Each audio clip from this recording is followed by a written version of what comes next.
Hi friends, welcome to government jobs portal. So మనం group D previous papers maths 500 bits చెప్పుకుంటామని చెప్పాం. So మనం ఇది పార్ట్ 5కి రావడం జరిగిందండి. సో ఫస్ట్ పార్ట్ నుంచి ఫోర్త్ పార్ట్ వరకు ఎవరైనా చూడకపోయి ఉంటే ఖచ్చితంగా చూడండి. అలాగే ఇంతవరకు మా ఛానల్కి సబ్స్క్రైబ్ చేసుకోకపోయి ఉంటే కంపల్సరీగా సబ్స్క్రైబ్ చేసుకుని పక్కన బెల్ ఐకాన్ క్లిక్ చేయండి. అండ్ జీజేపీ తెలుగు అనే మా ఆండ్రాయిడ్ యాప్లోని మనకి reasoning, arithmetic, modern history and AP history paid classes అవైలబుల్గా ఉన్నాయన్నమాట. ఓకే, సో తప్పకుండా ఇంట్రెస్ట్ ఉన్న వాళ్ళు ఎన్రోల్ చేసుకోవచ్చు. Both Telugu medium and English medium స్టూడెంట్స్కి అర్థమయ్యే విధంగా ఈ క్లాసెస్ అన్నీ కూడా ఉంటాయన్నమాట. Okay, so okay, 81st question మనం చూద్దాం. ఫైండ్ ద హెచ్సిఎఫ్ కనుక్కోమంటున్నారండి. 7/9, 14/15, 7/10కి.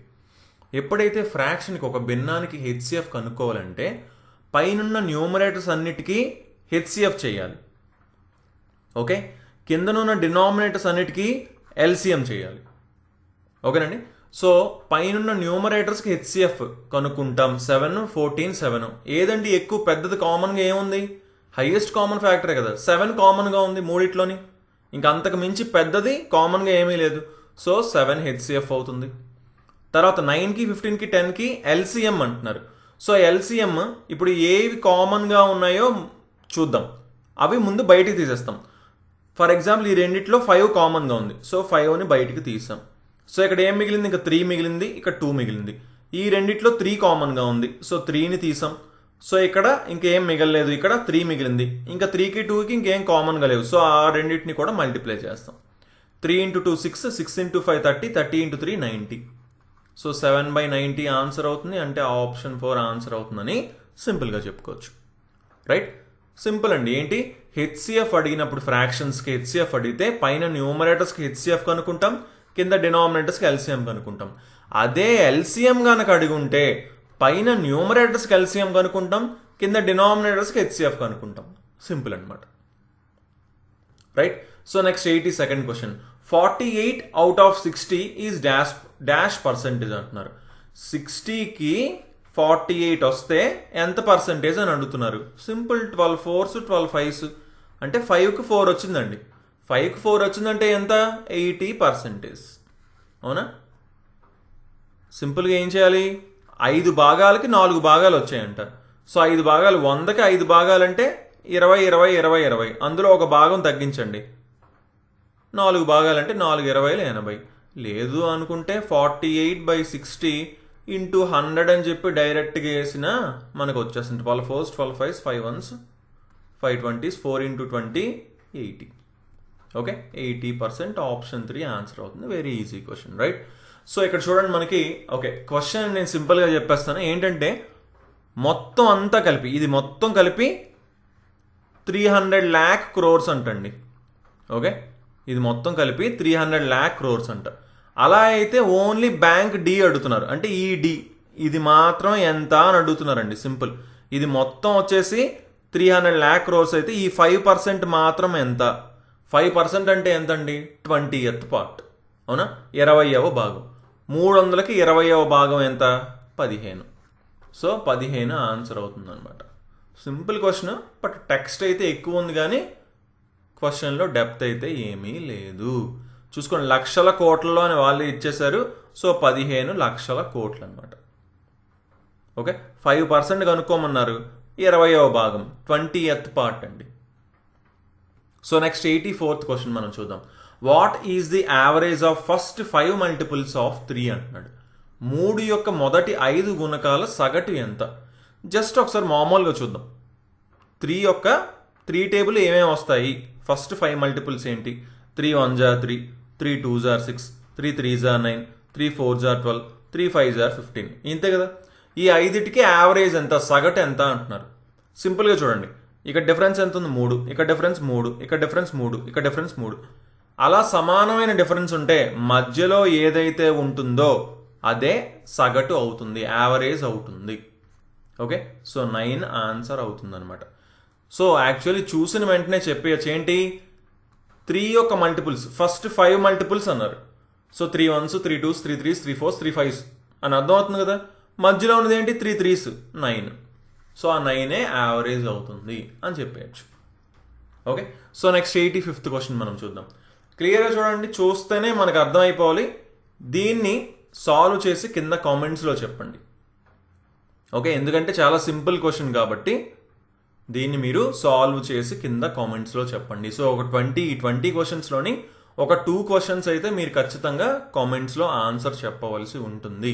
ఇలాంటి సింపుల్ క్వశ్చన్స్ మీకే ఇచ్చేస్తాను అనమాట. ఓకే, సో తప్పకుండా అందరూ కూడా ట్రై చేయండి. ఓకే, సింపుల్ క్వశ్చన్ కాబట్టి. ఓకే, సో నెక్స్ట్ క్వశ్చన్ చూద్దాం.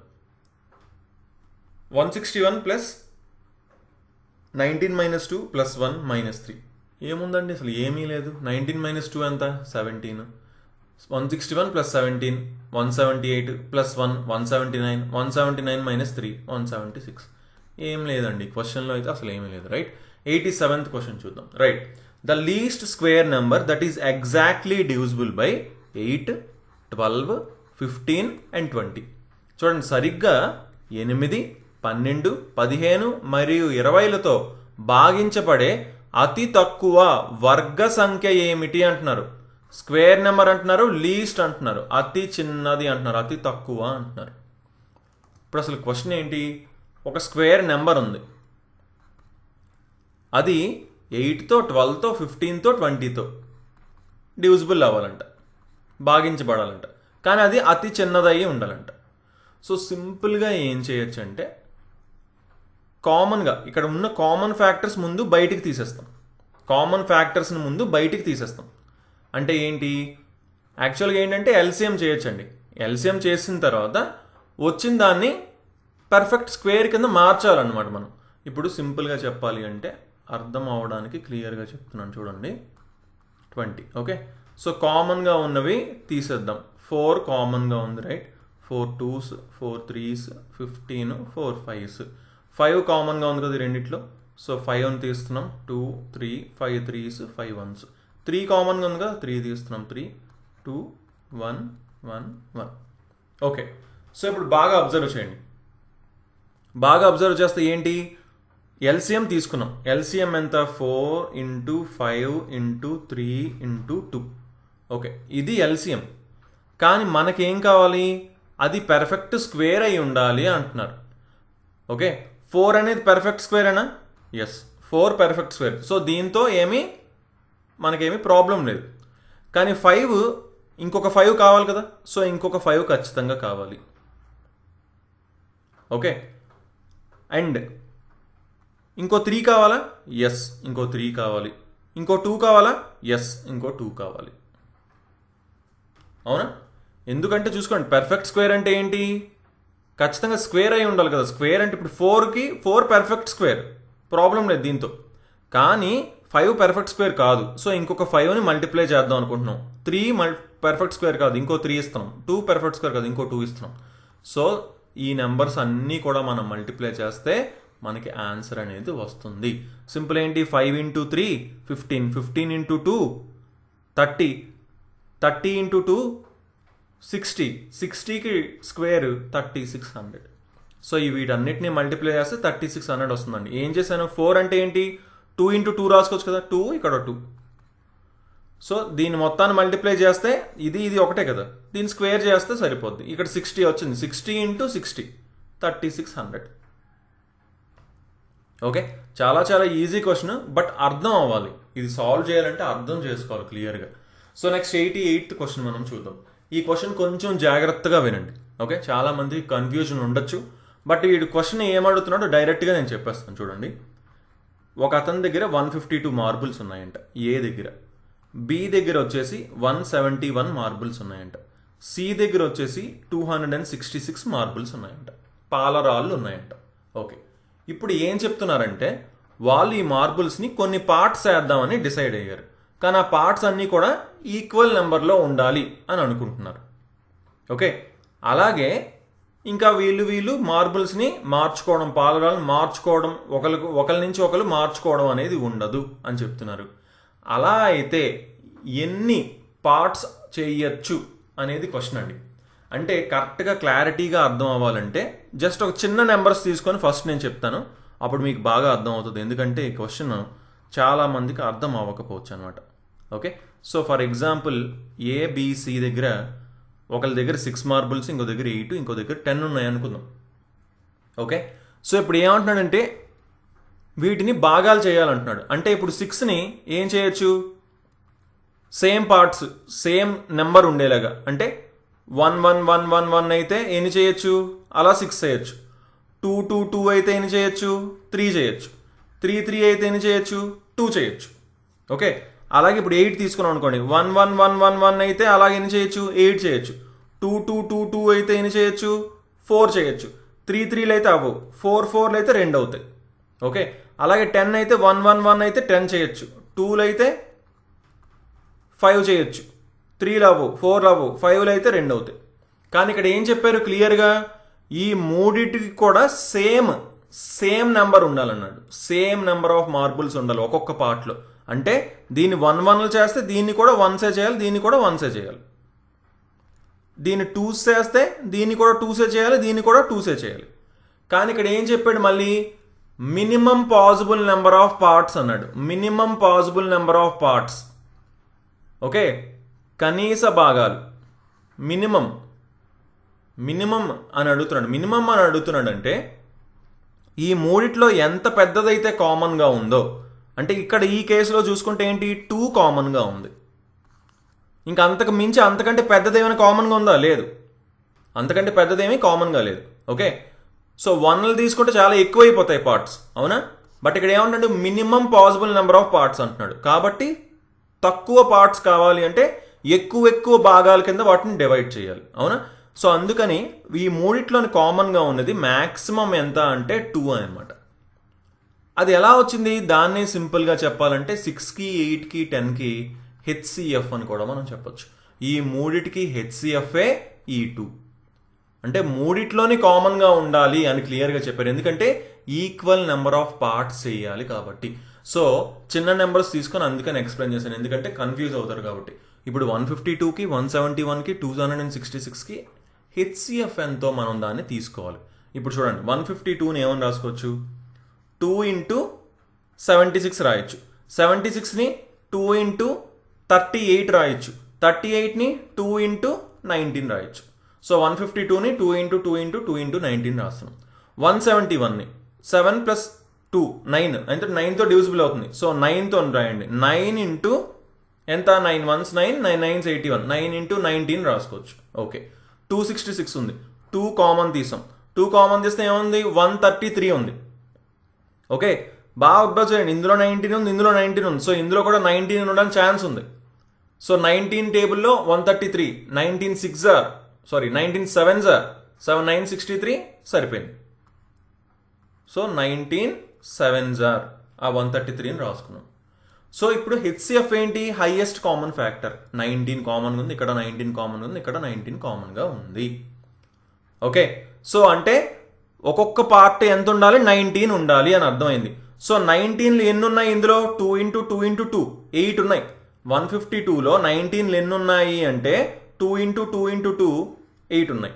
171లో 19 ఎన్ని ఉన్నాయి అంటే 9 ఉన్నాయి.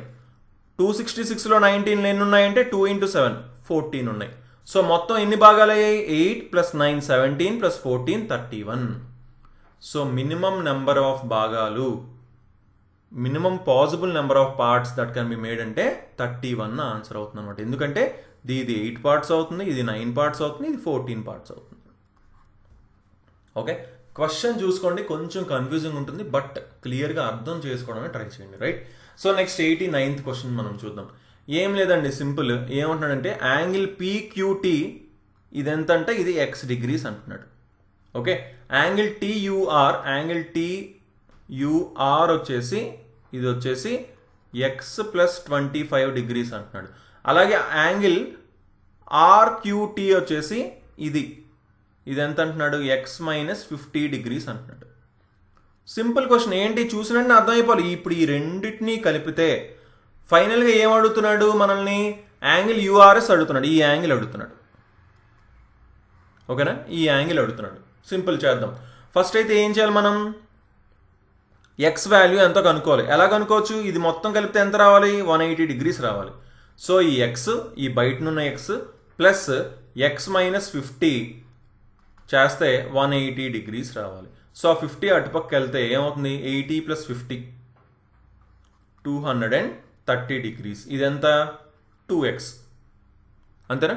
2x is equal to 230 degrees. అంటే ఎక్స్ ఎంత అయింది? 115 degrees అయింది. ఎక్స్ ఎంత అయింది? 115 degrees అయింది. కానీ ఇప్పుడు ఇక్కడ ఎంత అంటున్నాడు యాంగిల్? 115 + 25 అంటే మొత్తం కలిపి ఎంత? 140 degrees. ఈ యాంగిల్ ఎంత? 140 degrees. కానీ మనల్ని క్వశ్చన్ ఏం అడుగుతున్నాడు? ఈ యాంగిల్ అడుగుతున్నాడు, అవునా? ఈ యాంగిల్ అడుగుతున్నాడు. ఈ యాంగిల్ ఎక్కడుంది ఒకసారి బాగా అబ్జర్వ్ చేద్దాం. ఇప్పుడు చూడండి ఏమి ఇచ్చాడు, ఇంకా మనకి TU ప్యారలల్ టు PS అన్నాడు. ఈ లైన్ ప్యారలల్ అని చెప్పేశాడు. సో ఈ లైన్ జస్ట్ ఇలా ఎక్స్టెండ్ చేయండి, ఓకేనా? ఈ లైన్ ప్యారలల్ అని క్లియర్గా చెప్పారు. సో ఈ యాంగిల్ సేమ్ యాంగిల్ ఎక్కడ ఉంటుంది? ఇటుపక్క ఇలా వెళ్తే ఈ లైన్ని ఇలా ఎక్స్టెండ్ చేసుకుంటూ వెళ్తే ఈ యాంగిల్ సేమ్ అవుతుంది, అవునా? ఈ యాంగిల్ సేమ్ అవుతున్నాయి, ఓకే? సో ఇప్పుడు ఈ లైన్ ఇలా వచ్చింది, అవునా? ఈ ఆపోజిట్ యాంగిల్స్ ఈక్వలేనా? ఎస్, అబ్సల్యూట్గా ఈక్వల్. అంటే ఇది 140 కాబట్టి అదే అవుతుంది, అది కూడా 140 అవుతుంది. అంటే ఇది 140 అంటే ఇది కూడా ఏంటి? కరస్పాండింగ్ యాంగిల్, ఇది కూడా 140 degrees అవుతుంది. సో 140 degrees ఆన్సర్ అని చెప్పేయచ్చు, చాలా సింపుల్గా, రైట్? ఈజీ క్వశ్చన్ అనమాట. Actually easy question. ఏంటి? కరస్పాండింగ్ యాంగిల్స్ తెలియాలి. ఎప్పుడు ఇక్కడ ప్యారలల్ లైన్స్ అనేది ఇచ్చారు అన్న విషయం కూడా మనం ఎప్పుడు గుర్తుపెట్టుకోవాలి, ఓకేనండి? So next question, 90th question మనం చూద్దాం. క్లియర్గా అబ్జర్వ్ చేయండి. చాలా మంచి క్వశ్చన్ అండి ఇది, చాలా మంచి క్వశ్చన్. కానీ జాగ్రత్తగా అబ్జర్వ్ చేయాలి, ఎందుకంటే చాలామంది మిస్టేక్ చేయడానికి ఛాన్సెస్ ఉంటాయి కనుక, ఓకే? ఫస్ట్ థింగ్ మనకి ఏం తెలియాలంటే 64 పవర్ -4 అన్నాడు. అంటే దాన్ని ఏమని రాయాలి? 1/64 అని అర్థం, ఓకే? అలాగే ఇంటూ 1/125/2 అని అర్థం. కానీ ఇదేంటి? క్యూబ్ రూట్ అన్నాడు. క్యూబ్ రూట్ అంటే ఏం కావాలి? మొత్తానికి 1/3 ఉంది, ఓకే? ఈ 1/3 ఏమవుతుంది? ఈ రెండింటికి వస్తుంది. దీనికి 1/3 వస్తుంది, దీనికి 1/3 వస్తుంది. అంటే 64ని ఏమని రాసుకోవచ్చు? 4 క్యూబ్ రాసుకోవచ్చు.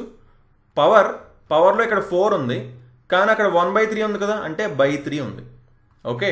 అలాగే 1/125 ఏమని రాసుకోవచ్చు? ఇది 1 అండి, ఓకే? సో ఇది ఇంటూ 1/5ని 5 క్యూబ్ రాసుకున్నాం, పవర్ 2/3. చూసుకోండి, ఈ 3 క్యాన్సిల్ అయింది, ఈ 3 క్యాన్సిల్ అయింది. చూసుకోండి ఇక్కడ మల్టిప్లికేషన్ ఈ రెండింటికి ఉంది, ఓకే? సో ఇప్పుడు 1/4/4 4/4 అంటే 256 ఇంటూ 1/5² అంటే 25, ఓకే? ఇదంతా 4/4 అంటే ఏంటి? 4 × 4 × 4 × 4. ఒక 4ని 25తో మల్టిప్లై చేస్తే 100 అయిపోయింది. 4 క్యూబ్ వచ్చేసి 64. 64 × 100 6400. సో 1/6400 ఆన్సర్ అవుతుంది. ఇది యాక్చువల్లీ ఎంతకి ఈజీ క్వశ్చన్ అంటే క్లియర్గా చూడండి. 64ని 4 క్యూబ్ రాసుకున్నాం, 125ని 5 క్యూబ్ రాసుకున్నాం. సో ఈ పవర్ 1/3, ఈ 3లు క్యాన్సిల్ అయిపోయి 1/4 అయింది. ఇది అంటే 4 × 4 × 4. అలాగే ఇంటూ ఇది ఏమైంది? 1/5² అయింది, 25. 25ని ఒక 4తో మల్టిప్లై చేస్తే 100 అయింది. 4 క్యూబ్ 64. 64 × 100 6400. సో 1/6400 ఆన్సర్ అవుతుంది, రైట్? నెక్స్ట్ 91st క్వశ్చన్ మనం చూద్దాం. The value of half of the HCF ఆఫ్ 36 and 144 ఈజ్. 36కి 144కి HCF ఎంతండి? ఈ టేబుల్లోనే కదా ఉంది, అవునా? మనకి క్లియర్గా ఈ టేబుల్లోనే కనిపిస్తుంది. ఎన్ని టైమ్స్ అండి ఇప్పుడు? 36 3s 36 4s 36 4s are 4 6 24 4 2 4 3 12 144, right? 36 4s are 144. సింపుల్గా ఉంది. అంటే 36 HCF అవుతుంది. కానీ ఏమన్నట్టు? హాఫ్ ఆఫ్ ది హెచ్సిఎఫ్లో సగం విలువ ఎంత? 18. కొంతమంది ఏం చేస్తారంటే HCF కనుకొని వెంటనే 36 పెట్టేస్తారు. మనం ఆ తప్పు మాత్రం చేయకూడదు, right? So next 92nd question మనం చూద్దాం. సింపుల్ క్వశ్చన్, దీన్ని సింపుల్గా చెప్పేస్తాను. ఏమంటున్నాడు అంటే, ఒక కంపెనీ ఉందంట, ఓకే? ఒక బిజినెస్ ఉంది. ఆ బిజినెస్లోని 10% వచ్చిన డబ్బుల్లోనే ఏంటంటే 10% మార్కెటింగ్ మీద ఖర్చు పెడతారంటండి. ఇంకో 65% ఎంప్లాయీస్ శాలరీస్ ఇస్తారంట, ఉద్యోగాలు జీతం ఇస్తారంట. అలా ఇంకో 25% రా మెటీరియల్స్, ముడి పదార్థాలను కొనడానికి వాడతారంట. అయితే శాలరీ వచ్చేసి 65,000 అయితే, ఇచ్చే శాలరీ 65,000 అయితే మార్కెటింగ్కి ఎంత ఖర్చు పెడుతున్నారు అంటున్నారు. మనకి సింపుల్గా చెప్పేసారు. ఏం చెప్పారు? 65% ఖర్చు పెడుతున్నాం శాలరీలకి అని చెప్పారు. అది ఎంత అంటున్నారు? ఇప్పుడు 65,000 అంటున్నారు. ఇంకేముందండి, 65% 65,000 అంటే 1% 1000, అంతేనా? ఇప్పుడు ఏమంటున్నారు? మార్కెటింగ్ మీద 10% ఖర్చు పెడతా ఉంటున్నారు. అది ఎంత అని అడుగుతున్నారు. 10% ఎంత? 10,000. సింపుల్ క్వశ్చన్ అనమాట, రైట్? చాలా చాలా easy question. So next 93rd question మనం చూద్దాం. ఓకే, సో ఇది చాలా ఈజీ కాబట్టి మీరు దీన్ని సాల్వ్ చేసి క్వశ్చన్ నెంబర్ వేసి దీని ఆన్సర్ చెప్పండి. Okay, so next 94th question మనం చూద్దాం. Ratio of days required by A and B to complete some work is 3:5. చూడండి, ఒక పనిని పూర్తి చేయడానికి ఏ మరియు బికి అవసరమైన రోజుల నిష్పత్తి వచ్చేసి 3:5 అంట. They require 5/8 days to complete the work. In how many days can A alone complete twice the work? చూడండి, ఇద్దరూ కలిసి పనిని పూర్తి చేయడానికి వారికి 5/8 రోజులు అవసరం అంట. ఏ ఒంటరిగా అదే పనిని ఎన్ని రోజుల్లో పూర్తి చేయగలడు అంటున్నాడు. Okay, sorry, twice the work అండి. చూసుకోండి, ఏ ఒంటరిగా దానికి డబల్ పనిని, రెండింతల పనిని, క్లియర్గా చూసుకోండి, రెండింతల పనిని, అది క్వశ్చన్ అండి. ఓకే, చిన్న మిస్టేక్ ఇక్కడ మిస్ అయింది వర్డ్. రెండింతల పనిని ఎన్ని రోజుల్లో పూర్తి చేయగలరు అంటున్నారు. ఇప్పుడు వాళ్ళు 3:5 ఎన్ని రోజులు పడుతుంది అంటున్నారు? 3:5 రోజులు పడుతుంది అని మనకు క్లియర్గా చెప్తున్నారు, అవునా? అంటే ఏకి 3 రోజులు పడితే బికి 3 రోజులు పడుతుంది, 5 రోజులు పడుతుంది అని దీని అర్థం. ఏకి 3 రోజులు పడితే బికి 5 రోజులు పడుతుంది అదే పని చేయడానికి అని అర్థం. ఓకే, అంటే ఇది ఏంటి? ఇవి రోజుల్ని మనం తిరగేస్తే పని కింద అవుతుంది అనమాట. అంటే పని, వీళ్ళు చేసే పని ఏంటి? 5:3 నిష్పత్తిలో ఉంటుందన్నమాట. 5:3 దానికి రివర్స్. ఓకే, ఎందుకంటే తక్కువ రోజులు తీసుకున్న వాళ్ళు ఎక్కువ పని చేస్తారు కదా, ఎక్కువ రోజులు తీసుకున్న వాళ్ళు తక్కువ పని చేస్తారు. సో 5:3 అవుతుంది. అంటే ఇదేంటి? ఇది ఏ, ఇది బి. అంటే ఏ 5 యూనిట్లు చేస్తే బి ఒక రోజుకు 3 యూనిట్లు చేస్తాడు. సో సింపుల్గా ఏంటంటే ఏ 5 యూనిట్లు చేస్తున్నాడు అని అనుకోవచ్చండి మనం. ఎందుకు అంటే ఇక్కడ మనకి ఎంత వర్క్ చేస్తున్నారు, ఎంత లేదంటే వర్క్ ఎంత ఉంది అని అలాగే ఎప్పుడు చెప్పరు టైమ్ అండ్ వర్క్లో, మ్యాక్సిమం క్వశ్చన్స్లో. ఓకే, సో మనం తీసుకోవచ్చు. సో బి ఏ 5 యూనిట్లు పనిచేస్తాడు అనుకుంటున్నాం రోజుకి, బి వచ్చేసి రోజుకు 3 యూనిట్లు పనిచేస్తున్నాడు అని అనుకుందాం. ఇప్పుడు 5/8 డేస్ కావాలంటున్నారు. 5/8 అంటే ఎంత? ఫ్రాక్షన్లోకి మారుద్దాం. 8 5s 40 + 5 అంటే 45/8. చూడండి, 45/8 రోజులు పడుతుందంట. ఒక రోజుకి ఇద్దరు కలిసి 8 యూనిట్లు చేస్తున్నారు. అంటే మొత్తం పని ఎంత ఉన్నట్టండి? 45 యూనిట్లు ఉన్నట్టు, అంతేనా? టోటల్ వర్క్ 45 యూనిట్స్ ఉంటేనే ఎన్ని డేస్ పడుతుందంటే 45/8 డేస్ అంటాం. ఎందుకంటే రోజుకి 8 యూనిట్స్ చొప్పున 45 యూనిట్స్ ఉంది కాబట్టి 45/8 అన్ని డేస్ పడుతుందని చెప్తాం. అంటే టోటల్ వర్క్ ఇక్కడ ఏమనుకోవచ్చు మనం? 45 యూనిట్స్ ఉంది అని క్లియర్గా కనిపిస్తుంది మనకి. So total work 45 units. ఇప్పుడు ఏ ఒక్కడే పనిని డబల్ అంటే 45 యూనిట్స్కి వస్తే ఏమవుతుంది? 90 యూనిట్స్ కింద మారుతుంది, అవునా? 90 యూనిట్లని ఏ ఒక్కడే ఎన్ని రోజుల్లో చేస్తాడు? రోజుకి 5 యూనిట్లు చేస్తాడని తెలిసింది కదా. 90 యూనిట్లకి 18 రోజులు పడుతుందని క్లియర్గా అర్థమైంది. 18 డేస్ పడుతుంది అంటే ఆప్షన్ 2 ఆన్సర్ అవుతుంది అని మనం సింపుల్గా చెప్పుకోవచ్చు. రైట్ అండి, simple question, right? So next 95th question మనం చూద్దాం. క్లియర్గా చూడండి, సింపుల్గా క్వశ్చన్ ఎక్స్ప్లెయిన్ చేస్తాను. ఎందుకంటే క్వశ్చన్ని చదవడానికి చాలా టైం పట్టేస్తుంది కాబట్టి. ఎందుకు క్లియర్గా స్క్రీన్ మీద కనిపిస్తుంది, మీరు చదవగలరు ఆ క్వశ్చన్ని, కాబట్టి డైరెక్ట్గా ఆన్సర్ చెప్తున్నాను. చూడండి, పైప్ ఏ అనేది 5 గంటల్లో నింపగలదంట, పైప్ బి అనేది 8 గంటల్లో నింపగలదంట, పైప్ సి అనేది 3.2 గంటల్లో ఖాళీ చేయగలదంట. ఇదేం చేస్తుంది? ఇది మాత్రం ఖాళీ చేస్తుంది. ఇప్పుడు ఇక్కడ నార్మల్గా ఏం చేస్తాం? ఎన్ని యూనిట్లు పడతాయి అనుకుంటాం? ఈ మూడింటికి ఎల్సిఎం చేస్తాం. కానీ ఇక్కడ డెసిమల్ పాయింట్ ఉంది. సో డెసిమల్ పాయింట్ ఉన్నప్పుడు ఒకటి గుర్తుపెట్టుకోండి, ఇప్పుడు 5కి 8కి 3.2కి ఎల్సిఎం చేయాలి. కానీ ఇప్పుడు ఎల్సిఎం కావాలి అంటే సింపుల్గా ఏం చేయొచ్చు అంటే డెసిమల్ పాయింట్ని తీసేయాలంటే దీన్ని 10తో మల్టిప్లై చేయాలి కదా. సో మిగతా వాటిని కూడా అదే నెంబర్తో మల్టిప్లై చేయాలన్నమాట, ఆ 10తోనే. అంటే 5 × 10 50, ఓకే, 8 × 10 80, 3.2 × 10 32. ఈ మూడిటికి ఎల్సిఎం తీసుకుంటాం. ఓకే, దానికి ఎల్సిఎం ఇదైనా సరే సేమే అనమాట. ఓకే, ఇలా చేస్తాం మనం. డెసిమల్ పాయింట్ ఉన్నప్పుడు డెసిమల్ పాయింట్ని తీసేయడానికి ట్రై చేస్తాం. ఓకే, సో సింపుల్గా ఎల్సిఎం చేద్దాం. సో ఎల్సిఎం అంటే ఏముందండి, ఇప్పుడు 5 కామన్గా ఉందా ఈ రెండిట్లోని. సో 5 కామన్ తీసాం, 5 10s, 5 16s, 32. Okay, so next 2 కామన్గా ఉందా, 2 5s, 8s, 16. 8 కామన్గా ఉంది రెండిట్లో, 8 తీసాం, 5 1 2 అయిపోయింది. రైట్, 5 × 2 10, 5 × 2 10, 10 × 10 100, 100 × 8 800. మొత్తం ఎంత వచ్చిందండి, 800 ఎల్సిఎం వచ్చింది. అవునా, 800 ఎల్సిఎం వచ్చింది. యాక్చువల్గా ఏంటి అంటే ఇప్పుడు ఈ 3 నెంబర్స్కి ఎల్సిఎం తీసుకునేటప్పుడు 5కి 8కి అండ్ డైరెక్ట్గా జస్ట్ ఓన్లీ ఆ 3.2ని మల్టిప్లై చేసి 32 కూడా ఎల్సిఎం తీసుకోవచ్చండి. మిగతా రెండింటిని కంపల్సరీగా మల్టిప్లై చేయాలని ఏమీ లేదు. ఎందుకంటే ఇప్పుడు 32 ఉంది, 3.2 ఉంది, 32 అయింది. సో 32తో ఎల్సిఎం తీసినా 3.2 ఎలాగా 32తో డివిజిబుల్ అవుతుంది కాబట్టి ప్రాబ్లం ఏమి ఉండదు. సో దీన్ని ఇలానే తీసుకోవచ్చు. సో చూడండి, ఇప్పుడు కామన్గా ఏముంది, 8 కామన్గా ఉంది. So 5 1s 4s. So 8 × 5 40, 40 × 4 160. Okay, so LCM ఇక్కడ ఏమైంది, 160 అయింది అనమాట. ఓకే, సో 160 తీసుకుందాం ఎల్సిఎం. సో 5తో చూడండి, ఎందుకంటే ఇక్కడ టోటల్ యూనిట్స్ ఎన్నైనా అనుకోవచ్చండి, అసలు ఏం ప్రాబ్లం లేదు యాక్చువల్లీ. ఓకే, ప్రాబ్లం అలాంటిది ఏమీ లేదు కాబట్టి ఎంతైనా అనుకోవచ్చు.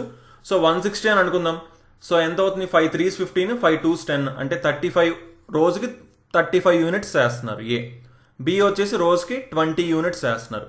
సి విషయానికి వస్తే ఒకసారి బాగా అబ్జర్వ్ చేయండి, 5 టైమ్స్కి 16 అవుతుంది. ఇది 3.2 5 టైమ్స్కి 16 అయింది.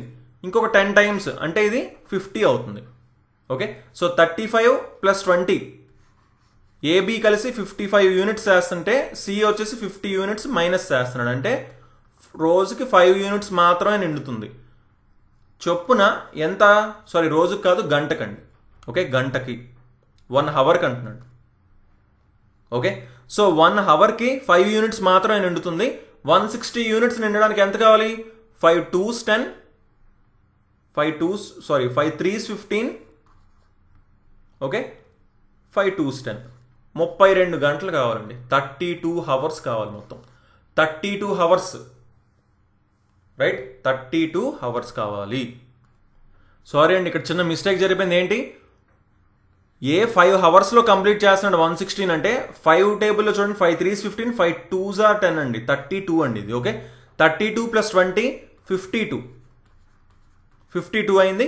సో 52 - 50 అంటే రోజుకి 2 యూనిట్లు మాత్రమే చేస్తున్నారు. 160 యూనిట్లకి మొత్తం 80 గంటలు పడుతుంది. ఎంత పడుతుంది, 80 గంటలు పడుతుంది. సో 80 గంటలు అంటే రోజుకి 24 గంటలు ఉంటాయి. సో 3 రోజులు 72 గంటలు అయ్యాయి, ఇంకో 8 గంటలు మిగిలింది. సో 3 రోజుల 8 గంటలు అంటే ఆప్షన్ 2 ఆన్సర్ అవుతుందని సింపుల్గా చెప్పొచ్చు. ఓకే, సింపుల్గా ఏమీ లేదు. మనం ఫస్ట్ ఏం చేసామంటే 5కి 8కి అండ్ 3.2కి 5కి 8కి అండ్ 3.2కి ఎల్సిఎం తీసుకున్నాం. సో 160 అని మనం ఇక్కడ తీసుకోవడం జరిగింది. ఓకే, సో 5కి 32 టైమ్స్, 8కి 20 టైమ్స్, 3.2కి 50 టైమ్స్. సో మొత్తం వీళ్ళిద్దరూ కలిసి 52 యూనిట్లు చేస్తుంటే వీళ్ళు ఏం చేస్తున్నారు, 50 యూనిట్లు మైనస్ చేస్తున్నారు. 2 యూనిట్లు మాత్రమే పని అవుతుంది రోజుకి. సో ఎంత పడుతుంది, 2 యూనిట్లు చొప్పున, సారీ గంటకి 2 యూనిట్లు చొప్పున 160 చేయాలి అంటే మొత్తం 80 గంటలు కావాలి. 80 గంటలు అంటే 3 రోజుల 8 గంటలు. Okay, so next 96th question మనం చూద్దాం. ఈ నెంబర్ 3తో డివిజిబుల్ అవ్వాలంటే, 3తో భాగించబడాలంటే ఎక్స్ వాల్యూ ఎంత అంటున్నారు. సింపుల్ క్వశ్చన్ కదా, మొత్తం అన్ని కలపాలి. 8 + 3 11 + 2 13 అయింది. 13కి ఎంత కలిపితే 3తో డివిజిబుల్ అవుతుంది. 13కి 6 కలిపితే 19 అవుతుంది. 19 3తో డివిజిబుల్ అవుతుంది. 13 + 4 17 అవుతుందా, అవ్వదు. 13 + 3 16 అవుతుందా, అవ్వదు. 13 + 5 18 డివిజిబుల్ అవుతుందా, ఎస్. సో ఆప్షన్ 4 ఆన్సర్ అవుతుంది. 97th క్వశ్చన్ మనం చూద్దాం. క్లియర్గా చూసుకోండి. ఒక క్యాండిడేట్కి 40% ఓట్లు వచ్చాయంట. ఓకే, కానీ ఓడిపోయాడంట. మరొక క్యాండిడేట్ చేతిలో, మరొక అభ్యర్థి చేతిలో ఓడిపోయాడు. ఎన్ని ఓట్లు మెజారిటీ వచ్చింది ఆ గెలిచిన అతనికి అంటే 298 ఓట్లు మెజారిటీ వచ్చిందంట. అలా అయితే ఎన్ని ఓట్లు మొత్తం అని అడుగుతున్నారు. చూడండి, ఒక అతనికి 40% వచ్చాయంటే మరొక వ్యక్తికి 60% వచ్చుంటాయి. ఇద్దరి మధ్య తేడా ఎంత? ఇతనికి మెజారిటీ ఎంత వచ్చినట్టు శాతాల్లో చూసుకుంటే 20% మెజారిటీ వచ్చింది. అదే ఎంత ఓట్లు అంటున్నారు? 298 ఓట్లు అంటున్నారు. అంటే 10% ఎంత అవుతుంది? 2తో డివైడ్ చేసాం. 2తో డివైడ్ చేయండి, 2 149. సో 10% 149, 100% ఇంకొక 0 పెడతారు, 1490 ఓట్స్. అంటే ఆప్షన్ 3 ఆన్సర్ అవుతుందని చెప్పొచ్చు. Right. So next 98th question మనం చూద్దాం. ఇందులో ఏమంటున్నాడు? 13/5 అనే ఒక ఫ్రాక్షన్, ఒక భిన్నానికి ఈ ఇచ్చిన ఆప్షన్స్లో దేన్ని కలిపితే 1 వస్తుంది అంటున్నాడు. బాగా అబ్జర్వ్ చేయండి. 13/5 1 కంటే చాలా ఎక్కువ ఉంది, అవునా? 2 కంటే ఎక్కువ ఉంది యాక్చువల్లీ. దీనికి ఇప్పుడు ఏం కలిపితే అంటే మైనస్లో ఉన్నాయి కాబట్టి బాగానే ఉంది. కానీ ఏం కలపాలి చూడండి. ఇప్పుడు -8/5 అనుకోండి, అంటే డినామినేటర్ సేమ్ ఉన్నాయి 5. అప్పుడు ఏమవుతుంది? 13 - 8 అయిపోద్ది 5/5. సో 5/5 రావాలంటే ఏం చేయాలి? -8/5 చేయాలి. సో 8/5 అనేది ఆప్షన్లో ఏమైనా ఉందా అనేది చెక్ చేసుకోవాలి. ఫస్ట్ చూద్దాం. ఇదేంటి? సింపుల్ ఫామ్లో చేయండి. 6 టేబుల్లో 6 8s 6 5s -8/5 వచ్చింది. రైట్. సో అంటే ఆప్షన్ 1 ఆన్సర్ అవుతుందని అర్థమైపోయింది. Okay. So next 99th question మనం చూద్దాం. 35% of A number is 91. What is the number? ఒక సంఖ్య యొక్క 35% 91 అయితే ఆ సంఖ్య ఏంటి? చూసుకోండి. 35% 91 అయితే ఆ సంఖ్య ఎంత అంటే 100% ఎంత అంటున్నారు. 7 టేబుల్లో క్యాన్సిల్ అవుతుందా? 7 5s 35, 7 13s 91. 100% కావాలంటే దీనికి 20 ఇంతలు. ఏంటి? 20 ఇంతలు. దీనికి 20 ఇంతలు చేయండి, 260. సో ఆన్సర్ ఆప్షన్ 2 అవుతుంది అని సింపుల్గా చెప్పుకోవచ్చు. Right. Very very easy questions. So last question మనం చూద్దాం. Selling price of an item inclusive of 12% profit was 616. 12% లాభంతో సహా వస్తువు యొక్క విక్రయ ధర 616. 12% లాభం కలిపి 616 అన్నాడు. అంటే 12% కలపండి అంటే 112% ఎంతకు సమానం అంటున్నారు? 616కి సమానం అంటున్నారు. ఫైన్. నెక్స్ట్ ఏం చెప్తున్నారో చూద్దాం. అదే వస్తువుని 462 రూపాయలకి అమ్మితే ఎంత నష్టం వస్తుంది, ఎంత శాతం నష్టం వస్తుంది అంటున్నారు. సో 616 112% అని అర్థమైంది. 462 ఎంత శాతం అర్థమైతే క్వశ్చన్ ఈజీ అయిపోతుంది, అవునా? క్లియర్గా అబ్జర్వ్ చేయండి. రెండింటిని అబ్జర్వ్ చేస్తే 56 2s 56 11s అనమాట ఇది. ఓకే. సో 2% 11కు సమానం అయింది. ఓకే. 462 ఎంతకు సమానం అవుతుంది? ఇది చూడండి. దీనికి ఇది ఎన్ని ఇంతలు ఉంది? 11 4s are 44, 11 2s are 42 ఇంతలు ఉంది. సో దీనికి ఇది 42 ఇంతలు ఉంటుంది. 42 × 2 84. సో 84% వచ్చిందండి. సో 462కి అమ్మారు అంటే 84%కి అమ్మారు అంటే 16% నష్టం వచ్చిందని అర్థం. ఆప్షన్ 1 ఆన్సర్ అవుతుంది అనమాట. Okay. So okay guys, thanks for watching. So చాలా క్వశ్చన్స్ మనం రిపీటెడ్ క్వశ్చన్స్ కూడా వస్తూ ఉంటాయి. సో తప్పకుండా అడిగిన క్వశ్చన్స్కి తప్పకుండా ఆన్సర్ చేయడానికి ట్రై చేయండి. అండ్ మరిన్ని వీడియోస్ గురించి తప్పకుండా మా ఛానల్కి సబ్స్క్రైబ్ చేసుకొని పక్కనున్న బెల్ ఐకాన్ తప్పకుండా క్లిక్ చేయండి. So thanks for watching and have a nice day. Bye.